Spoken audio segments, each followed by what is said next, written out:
आपसे करना चाहता हूं और मेरा पहला प्रश्न है आपके लिए, आप दलित मतदाताओं को रिझाने के लिए सिवाय विजिट के अलावा और भी कोई आपके पास प्लान है, और वो समाज आपको वोट क्यों दे, आप मुझे कारण बताइए। देखिए ब्रजेश जी, भारतीय जनता पार्टी ही नहीं, जनसंघ की स्थापना काल से अगर आप देखेंगे तो पंडित दीनदयाल उपाध्याय जी ने जो अंत्योदय का सिद्धांत दिया था, या अर्थात जो अंतिम छोर पर खड़ा व्यक्ति है वहाँ तक जब विकास पहुँचे तो ही उसको विकास मान सकते हैं। तब से लेकर आज तक भारतीय जनता पार्टी सदैव इस वर्ग के लिए काम करती आई है।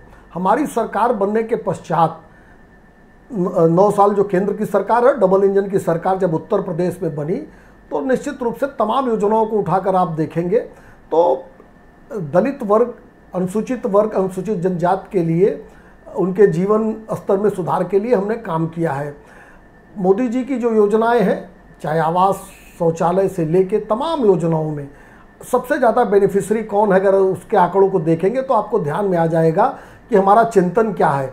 इसके अतिरिक्त बाबा साहब भीमराव अंबेडकर के जीवन से जुड़े जो 5 महत्वपूर्ण स्थान हैं, उनके जन्म से लेकर मृत्यु तक उन्होंने कहा जहाँ से पढ़ाई की, उन 5 स्थानों को डेवलप करके पंचतीर्थ के रूप में भारतीय जनता पार्टी की ही विभिन्न राज्यों की सरकारों ने डेवलप किया, और आज वो उस वर्ग के लिए प्रेरणा का केंद्र बनी हुई है केंद्र सरकार ने।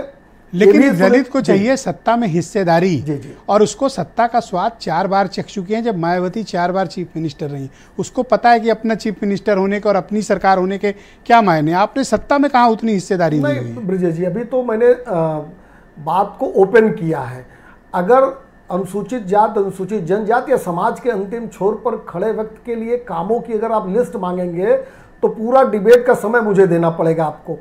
संवैधानिक सबसे बड़ा पद आज किसके पास है देश का?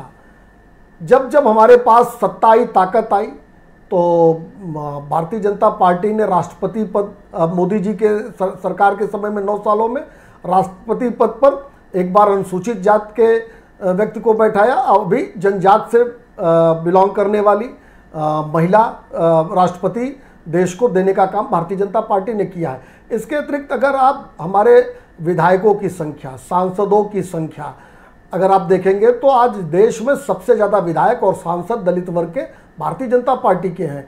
मिनिस्ट्री अगर आप उठाकर देखेंगे तो वहाँ भी उनको सम्मानपूर्वक उनके संख्या के अनुसार उनका प्रतिनिधित्व दिया गया है। और मेरा ये चैलेंज है, मैं ये इस बात को गारंटी के साथ कहता हूँ, वो अपनी सरकारों के समय में मंत्रिपरिषद में संख्या अगर बता दें कि उन्होंने कितना दिया है, तो आप देखेंगे केंद्र में और विभिन्न प्रदेशों में जो कैबिनेट में, जो मंत्रिपरिषद में जो मंत्रियों की संख्या है, वो भारतीय जनता पार्टी से ज़्यादा किसी ने नहीं दी है।